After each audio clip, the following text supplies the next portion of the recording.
Hello everyone, this is Dr. Sravanthi, and today we are going to explore the concept of miasms in homeopathy. So let's get right to it. So, a friend of mine once said to me that the concept of miasms in homeopathy is as clear as muddy waters. So, yeah, I see his point. It's not easy to understand. It's not just the miasms, but there are few concepts in homeopathy that are not that easy to understand or grasp because we work in the realm of energy, which is not easy to perceive through our five senses, and it gets very difficult to grasp the whole meaning of it and to get a good understanding of these concepts. There are quite a few of these concepts, but I'm listing some from the top of the list, I can say. The first is the concept of vital force itself. Now, this concept is central and vital to our whole philosophy and our whole analysis and getting the remedy. However, understanding of vital force in its totality is still an enigma, and yeah, this is one of those necessary enigmas that we have in homeopathy.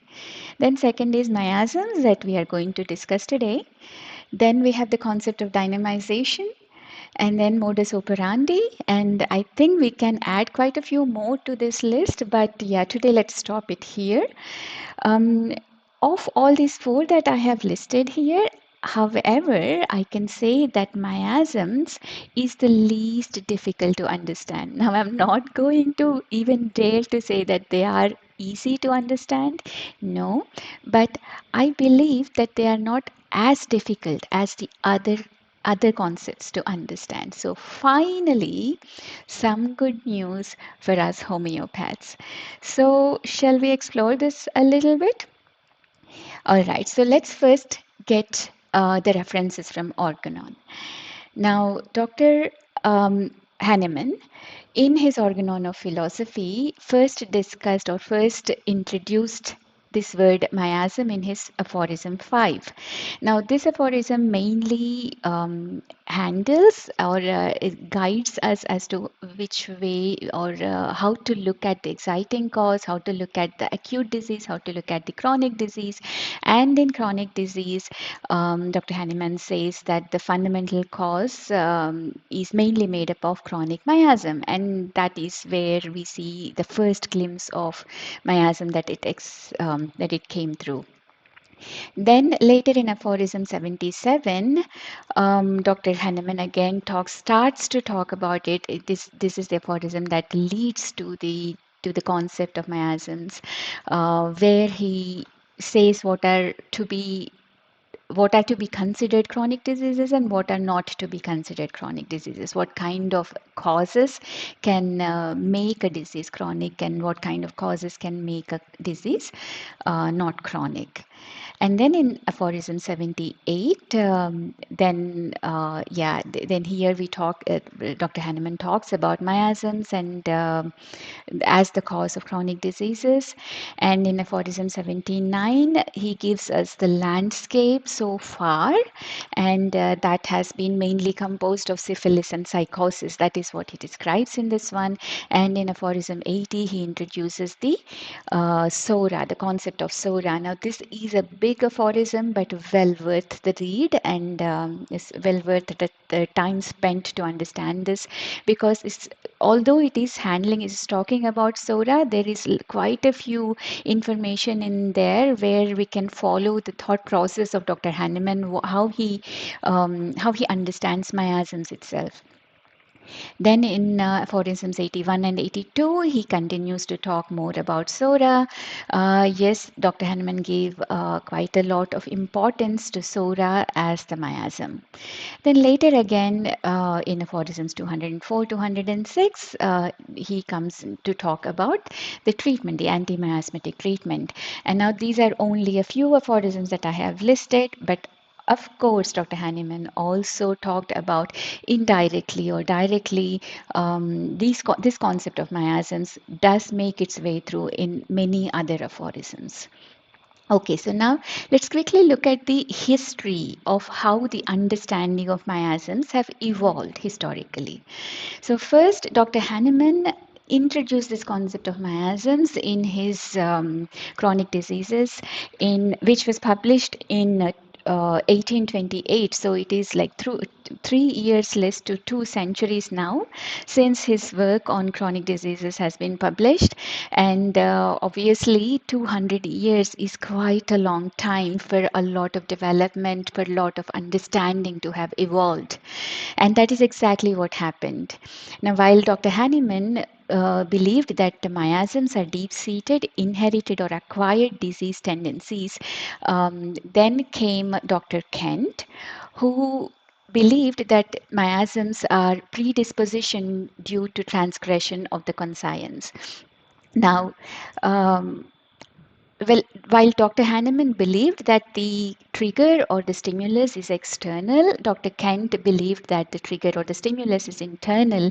He believed that it is the susceptibility that is the result of predisposition that a person has been born with. So Dr. Kent was a challenger of Dr. Hahnemann in many ways, and it is really for our betterment that he was a challenger and he was very vocal of the things that he challenged and believed in a different way to the existing understanding, existing ideas, for which we are now better people as homeopaths, I believe.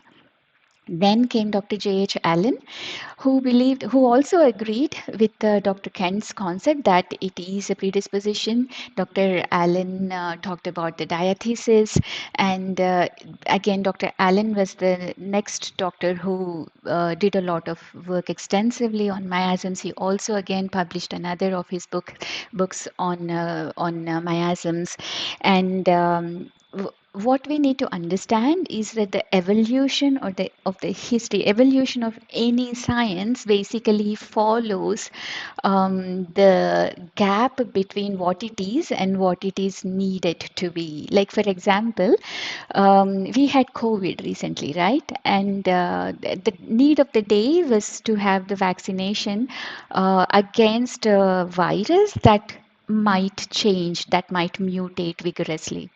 So then medical community, medical science developed in that way, where we came up with certain methodology of creating an mRNA, very flexible vaccination in order to combat very quickly any kind of challenges that the disease is going to throw at us.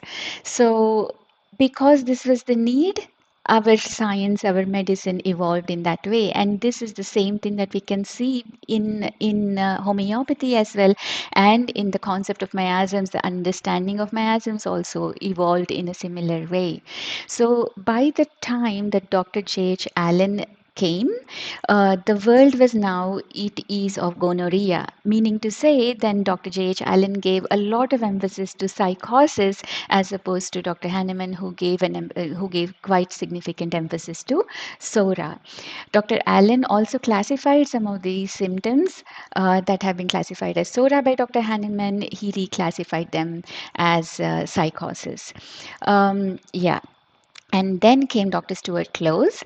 And now, by the time Dr. Close came, it was the world of tuberculosis. And what Dr. Close believed is, no matter how healthy we are, I mean, this was what has been observed in that day, is that it doesn't matter how healthy we are, if we are exposed to enough amount of pathogen, we will still have we will still come down with the disease. So now Stuart Law shifted again with the idea that it is coming, this infection or contamination or the stimulus or the trigger is now coming from outside. So we can see that this has been always the point of discussion or between our masters as to where is the trigger, where is the stimulus, is it external, is it internal, or is it, how it is.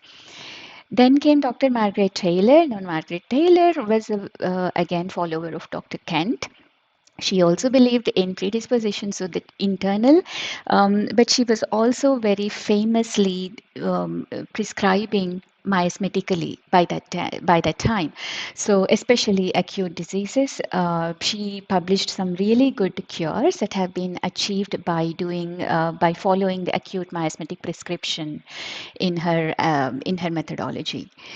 Then Dr. Vithalkas, who believed that miasms are transmitted via the genome. And then came Dr. Praful Vijayakar, who believed that miasms are nothing but defense mechanisms of our body. And then Dr. Rajan Shankaran, who explained that miasms are nothing but the depth of the experience of a person, or it is also depicted as the coping mechanism of the person. Now, there is a very good article that has been published on evolution of miasm theory by Dr. George Vithalkas and Dmitry Shabanov. I will leave the link to this in the description box below. If you're interested in reading this, it is a very nice read. Now, looking at the history, now we can see that seemingly there is some conflict between some masters. However, it is only seemingly. In my view, everything can be understood. All these concepts can be very clearly understood, and it is in fact different phases of the same prism. In my view, there is a common thread that we can thread all these concepts into and make a really beautiful garland. I mean, it can be, yeah. This I believe that these are all different phases of the same concept. So let's explore how, I mean, let's see how we can fundamentally understand what miasms are. Okay, so now our story begins with the journey of a humble little soul which has one day decided to solidify itself around itself with a body. Now, when I say body, I don't mean just the physical body, but the body that everything that comes with this physical body. So, meaning to say, the emotions, the intellect, the delusions, the susceptibilities, everything that comes with the body. Also, that pain in the neck thing that we call conscience, everything that comes with the body is what I mean to say the body. Okay, now this body enables us to perceive this world in a very special way, in a very, very unique way. We are able to taste the external world, smell it, touch it, feel it, have emotions, have rationalization, have excitement, have, all these many roller coaster of things that we are able to experience because of this body. Now, some say this is a good thing, some say this is a bad thing, some say this is something that we need to be indifferent to. It depends on where we are at that range of wisdom, I guess. But our concept here is really that is not really the scope of us. What I'm trying to talk here about is when we have these all opportunities because of the body, it also comes with a certain amount of opportunity cost. Meaning to say, this body, while it is allowing us to experience this world in a very unique manner, there is also certain delicateness that comes with the body. So this body can be hurt, it can be injured, it can be even killed. If nothing, it can be aged, it can be diseased, and it will also be dead at certain point.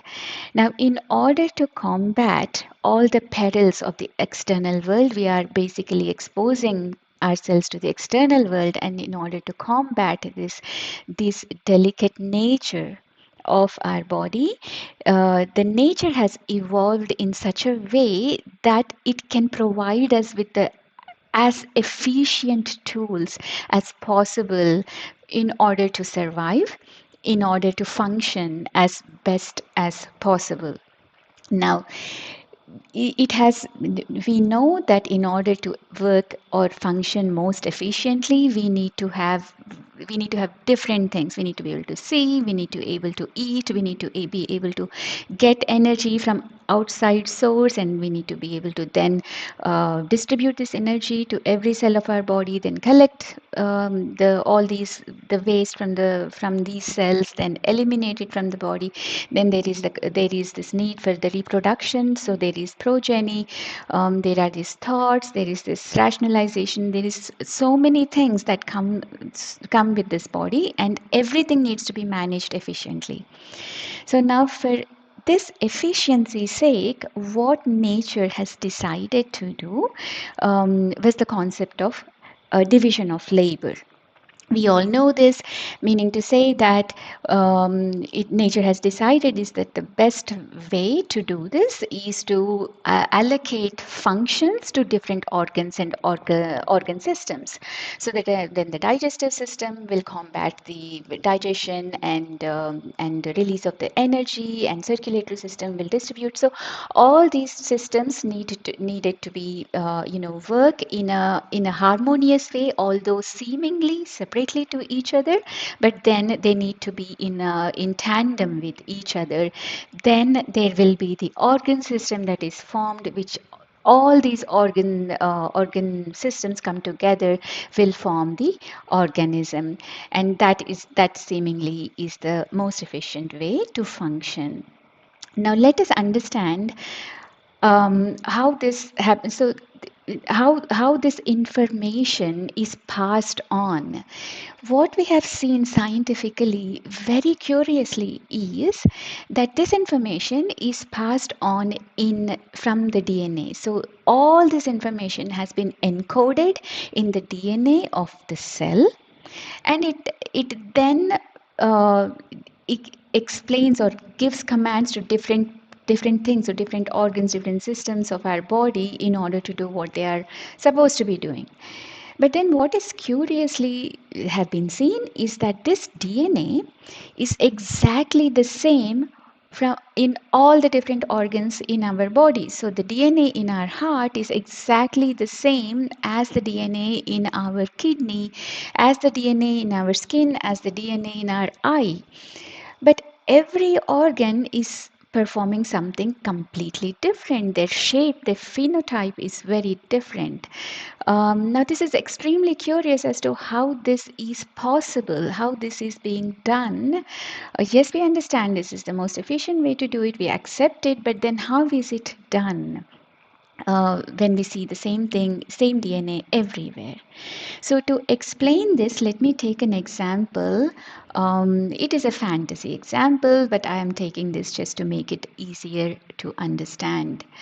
So, okay, so what happened one day, let's say, is that I woke up and they came to me and they said, Sravanthi, I want you to make you the emperor of an empire named Thertopia. Now, this Thertopia has 30 states, and we will give you 30 soldiers in order for you to do anything you want to, but I want you to be the king. Then I said, well, who doesn't want to be the king, right? Okay, I will be the king because I can laze away. I thought I could laze away all day and maybe occasionally walk on some golden coins. So I agreed, and they gave me some nice, beautiful red cushiony throne, and they sat me there. And I was happy. I saw my all 30 soldiers at my beck and call, and I was really, really happy. But then, very soon, too soon, I must say, I realized that honestly, being the king came with lots of responsibility and really not so much walking on the gold coins. Now, one of my responsibilities, I had three responsibilities mainly. One of them is to provide rations, provisions to all my 30 states. And then the second one is to make sure all the 30 states are secure. There was no crime, there was nothing that is going wrong. And then the third responsibility um, was to have agriculture, I mean to say, then to grow provisions.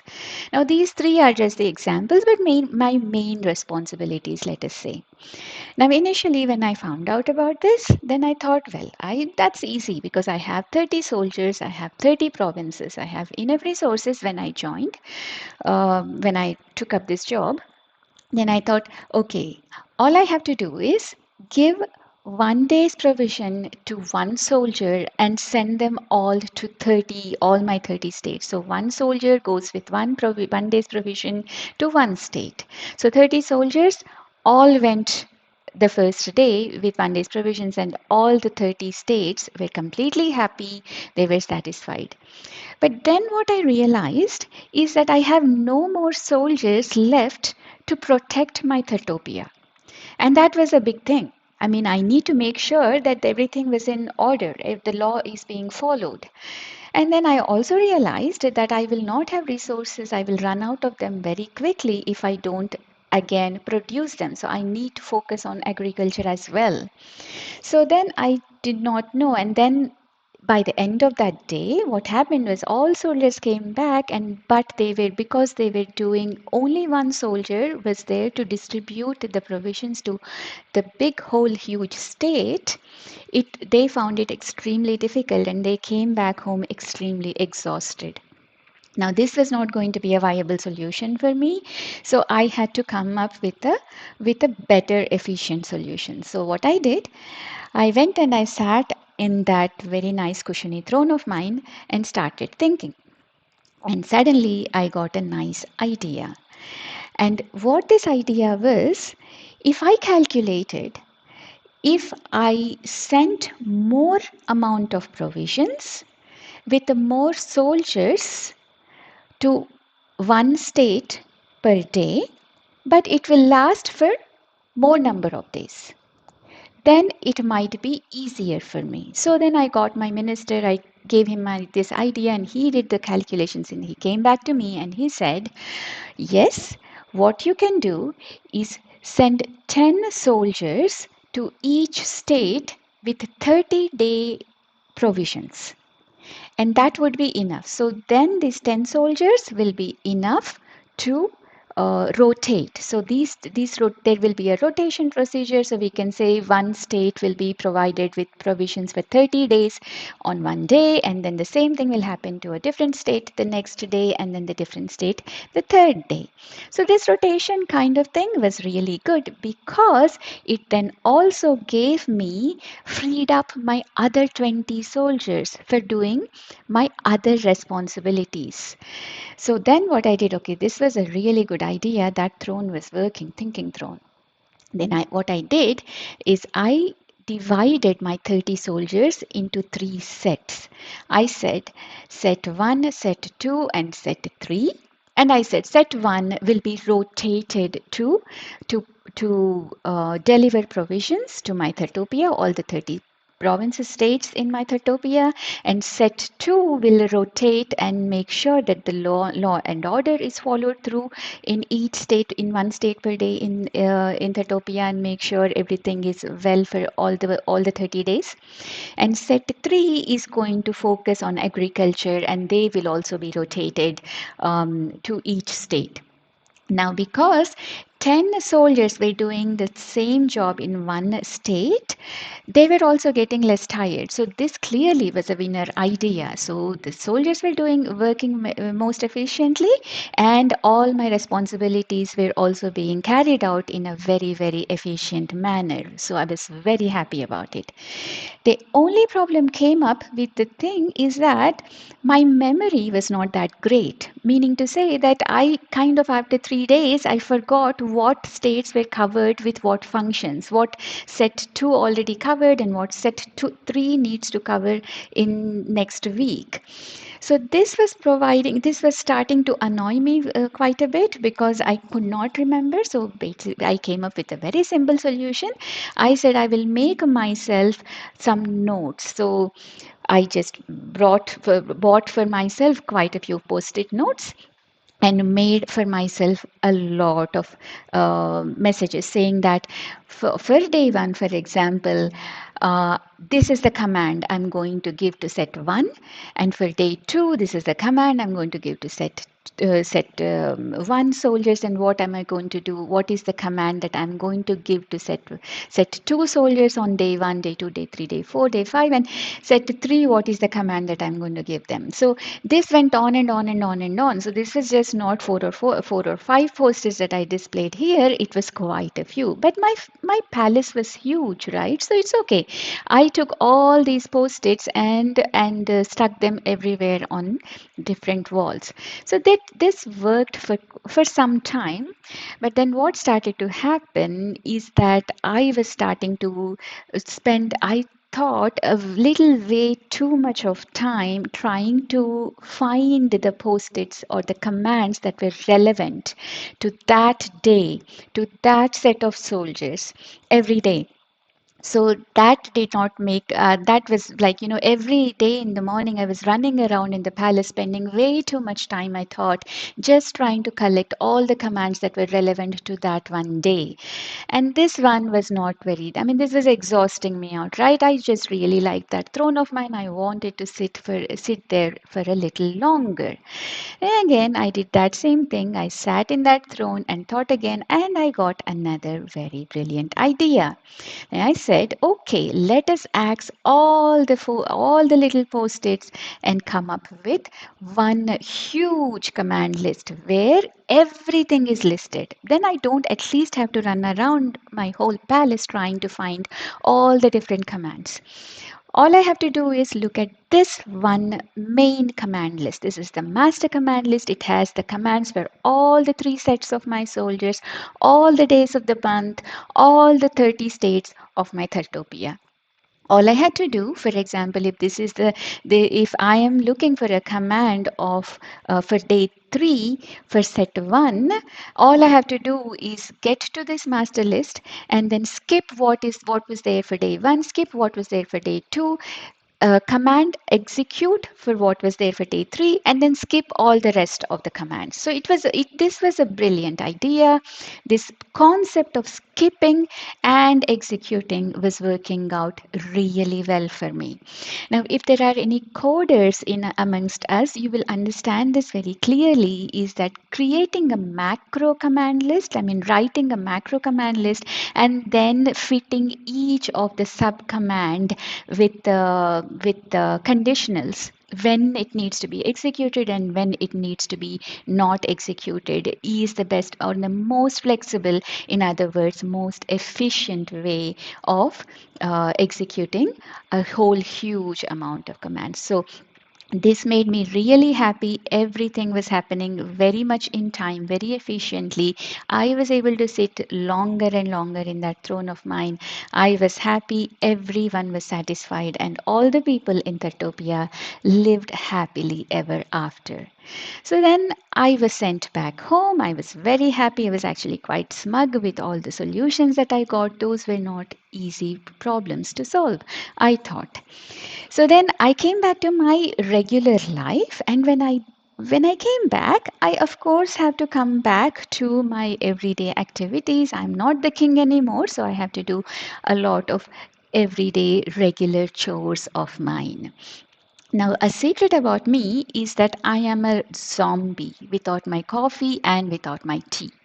I cannot work without my coffee and tea, and sometimes it is very difficult. And I also, what kind of coffee or what kind of tea I want to take that day is really up for anybody's guess, because I feel like drinking different kinds. There is fundamentally, I could want one day or one time black coffee and one time coffee with spices in it. Let's just say I have a crazy day and I want to do something like that. So what I then did was, this was taking up too much of my time. Every day I was trying to do something. I was trying to read Materia Medica and was trying to make my notes. But then suddenly I want this kind of coffee or that kind of tea. That is what my whimsy that day. But then I was having to do all the things from beginning to end. And this was kind of thing making me think that, okay, this is not the most efficient way. And then I sat and I thought, okay, now I have some experience running Thertopia. Let me see what I can take away from this experience. So, what I did is, firstly, I bought for myself two robots. Now I had, because I did such a great job with Thertopia, they had given me some nice little shiny Thertopian gold coins, which I have spent all of them. I spent all of them and bought for myself some beautiful, some nice tea robot and some one coffee robot. I call them tea and coffee robot. I know, very creative. Yeah, but I was trying to make my life simple.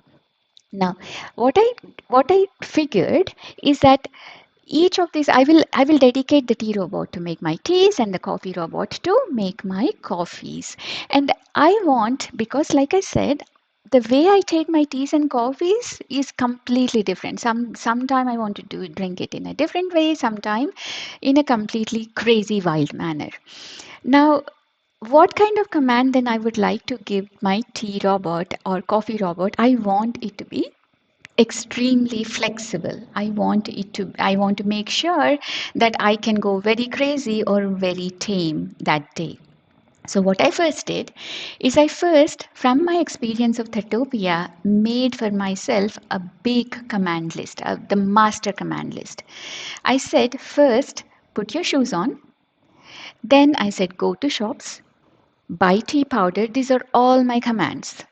Buy coffee powder, buy spices, brew tea, add spices, brew coffee, add milk, add sugar, add sugar. Because sometimes I want to go wild with my sugar. I really drink my coffee. I take my drinks sweet sometimes. Now, this whole thing is my master command list. Now, because the whole what was my takeaway from running Thertopia is that the most efficient way to execute a command list is to skip and execute so, meaning to say, in order for me to make it most efficient, I need to fit each of these commands with certain amount of certain amount of flexibility. And what I thought the best way to do it is fit each of this command with a switch. Now you see here these little square ones, these are all the switches that I put on each command. Meaning to say, I can switch this command on or switch this command off depending on my whimsy that day. For example, that day the command list that I sent to my T robot looked like this. Now every command that where I switched on, I put it in green color, and every command that I switched off, I put it in gray color. Okay, now these switched off commands are in fact not transcribed. I am only putting them here in gray just for us to perceive what is it that has been skipped. Okay, all right. So this one, put shoes on, I switched it on. Go to shops, switched on, buy tea powder, because this is a tea robot, this command needs to be executed, so that is switched on and is in green. Then I switched off the command to buy coffee powder. So this command would not have been transcribed in this command list for the tea robot. Then I said buy spices. Then I said brew tea, add spices, and then I switched off brew coffee command. Then I said add milk, add sugar, and I'm taking care of my health, so I switched off the command to add more sugar. And then I said, then my coffee robot received a different transcript, and it looked like this. I said, put shoes on, go to shops, buy tea powder was now switched off. And what was switched on was to buy coffee powder. So that went to transcription. Then usually I don't take spices in my coffee, so I switched that off that day. And I said brew tea, add spices should be switched off, not transcribed. Then brew coffee, yes.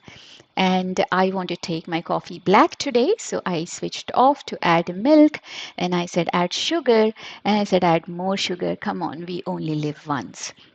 So this flexibility is gotten just by me adding these switches, because on that same day, if I want to change the transcript to my coffee robot and say I want to add less sugar, then all I have to do is switch off this command to add more sugar. So this gave me an extreme amount of flexibility, because what I needed, what my requirement was extreme, like the possibilities of my requirement were quite a few. It is not one or two possibilities. I need to make sure that these all these commands cover several possibilities of my whimsy. So yes, this really worked for me. I was very happy. I started being extremely efficient because I got my teas and my coffees on time, just the way I wanted it. Okay, so now let's take one step further in this understanding. So what happened one day was that um, I was walking on the street, minding my own business. Okay, and suddenly I came face to face with the tiger that was charged at me, and I was extremely scared. I did not even expect to see a tiger right in front of me, let alone it was charged at me. It was like very, it was 1 microsecond away from really charging at me. Now, um, what? Now I had one split second to decide whether I want to run or I want to stay and fight. What is my best chance of survival? Either I have to run or I have to stay and fight. Now, thankfully, what I decided is I saw that there was a tree close to my vicinity, and then I just simply climbed the tree very quickly and hid myself there. Now, there are a few points here that happened. Firstly, I don't know how to climb a tree, but I did at that time. Now, secondly, if, for example, I did not see the tree and I could not catch up to the tree, and I would have to then have no choice but to stay and fight with the tiger. Now, either way, either I have to run and climb up a tree or stay and fight with the tiger, the amount of energies that I require to do either is not a regular amount. It is not the same amount of energy that I need when I'm sitting in a chair and reading my repertory book, right? So I need to have some extra energy at this point in time. So what does that mean? That my body needs to pull out all stops in order to combat with this stressful scenario. Now, remember, let me go back for a sec and show you this command list, how this happens. Now, this command list, how it is executed, we already discussed this, and these switches that we have here. Now, what happens in our DNA, in our body, is in fact very similar to what happened here. This whole concept here. Of course, what happens in our DNA is much more complicated, but the concept is similar. Now, this from the master command list, this is in DNA. Like I said, every DNA from every cell of our body has the same thing. It has the same master command list. What differs is the transcription. Now, this command that I have selected or deselected to give to certain organ or certain part is called transcription, and this is transcribed in the nucleus, and then this tea robot or the coffee robot that reads this transcription and executes the command. This reading and executing is done by translation. This happens in ribosomes. Now, this transcription and this skipping of these commands and translation, this leads to forming of a phenotype, meaning to say, because the need of the day for this robot is to execute these commands, the body physically or the organ physically evolves in that particular shape. In the same way, another organ, because its commands are now different, it also then evolves in a different particular shape. So this is all very interesting. However, what is most relevant to us are these switches. Now, we've seen time and again that having this concept of skip execute is it's seemingly the most efficient way to translate or from the master command list to the phenotype, to the function of the end organ.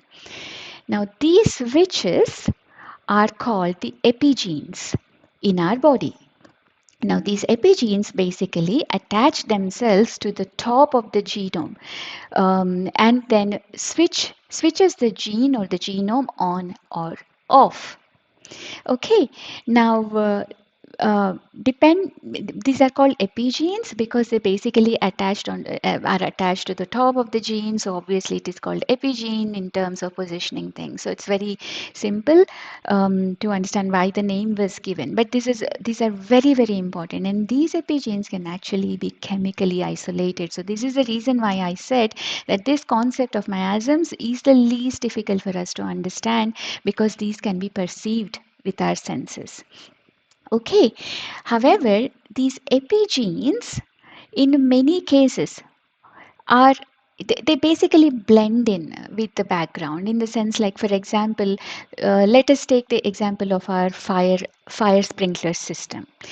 We have these fire sprinklers fitted to the roof of our room, let's say, and they're doing nothing there most of the time. They're just sitting there.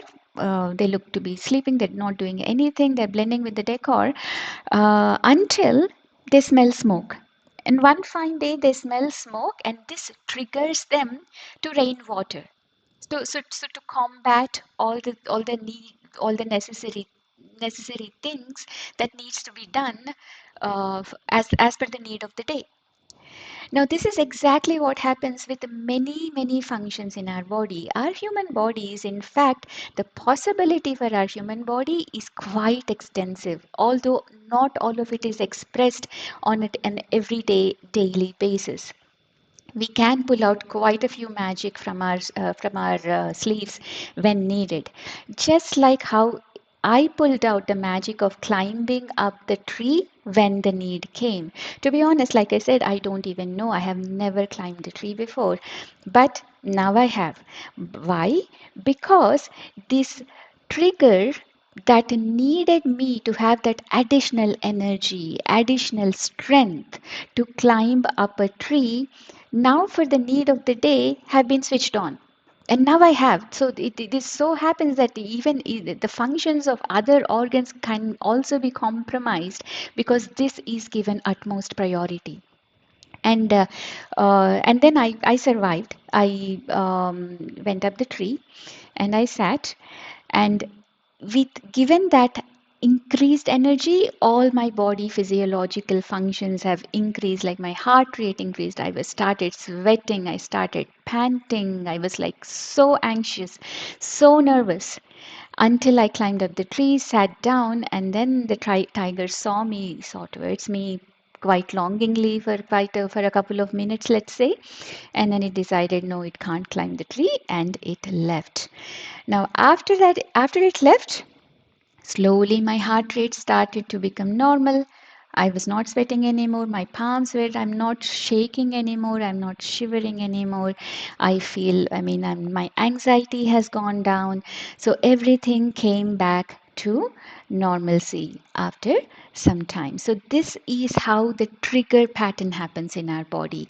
Even though we have this potential in our body, only when there is enough trigger do these switches get switched on and give us what is required. Depends on the need of the day. Okay, now for my little very privileged happy life, these kind of scenarios where I come face to face with a tiger is, it happens only once or maybe twice in my life. It doesn't happen on a daily basis, let's say, thankfully. But there are certain people who are exposed to these kind of extreme stress scenarios for a prolonged period of time. Okay, for example, let's take soldiers in an army, soldiers at war. Now, these soldiers are exposed to so much stress in their life, so much trauma, that it is so extensive that this kind of trauma, if people like, if for many of us, even one of those trauma is enough to change our whole life, to change our whole perspective of our life, right? But yeah, these soldiers are exposed to these things continuously for a very long period of time. So what that means is that their switches do not have enough time. They don't have the privilege of recuperating. They don't have the privilege of resetting themselves, to get back to their, at least to the closest to their original status. That doesn't happen to them for a prolonged period of time. So what that means is that these switches then get habituated to go on very quickly with least stimulus. So now, while it takes a tiger charged at me unexpectedly for me to have some of these triggers to be switched on, it might take for these soldiers just a leaf dropping from a tree to have these triggers switched on. This is stimulus. Now it doesn't have to be that heavy and strong for them to have these kind of stress reaction. So even after you remove them from that kind of traumatic period, even after they have come and blended with the regular life, even after many years, it has been seen that they still have this stress. Now, not only do they experience this stress, but they also transmit this stress to their progeny. Meaning to say, now their children, even though they themselves have never been exposed to the trauma of war, even though they are not exposed, they also start to show the symptoms of post-traumatic stress disorder that we call, meaning to say their triggers also, their switches also go on much quicker than other people. And this has been seen to happen from generation to generation. So that one soldier who has been exposed to this kind of thing and has never had a chance for their switches to get reset, they have transmitted this status of the switches to their progeny, and they to their progeny, and they to their progeny.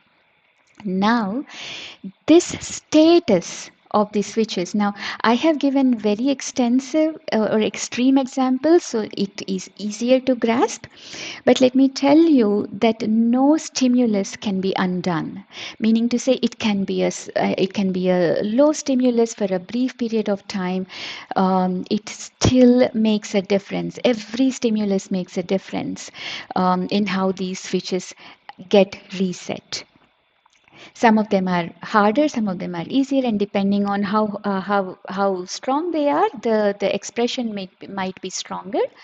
But every stimulus has its mark. It leaves its mark behind. So these switches can never completely reset back to their original status, and they are always given to their progeny in the form of a new set, in the form of a status setting. Now, this status setting of these switches, of these epigenes that are transmitted to the progeny are in our homeopathic world called the miasms. They are transmitted, this status or the atmosphere of this new setting of the epigenes are transmitted in the form of miasma, and these are called miasms. Now, like I said, this is not just one or two settings. There are trillions and trillions of functions, trillions and trillions of settings. Our human body is unbelievably complex. So, all these settings, when we see them as like in the form of so many settings, and our human body, like I always say, this is a great example of paradigm of complexity, meaning to say it is many times very difficult to isolate what is leading to what is the origin, what is serial, what is parallel, how many origination points it has, and all that. So it is so complex, and having so many functions, so many epigenes, so many status settings, um, it leads to a lot of entropy, lot of chaos for us to understand. Now, what our masters did is, in order to bring an order, bring a structure to this entropy, in order to make it easier for us to understand and perceive, they have divided, they put a logic behind it, a certain logic, whatever the logic could be. Dr. Hahnemann put a different logic to it.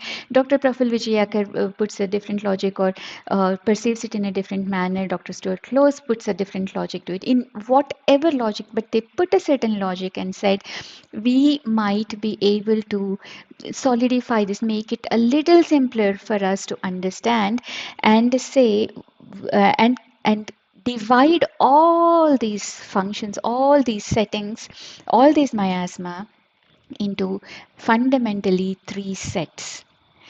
And these three sets they named as Sora, psychosis, and syphilis. So basically, to give an example, of all the trillions of settings, any setting that hits this logic, hits, let's say, set logic for set A, will be classified as Sora.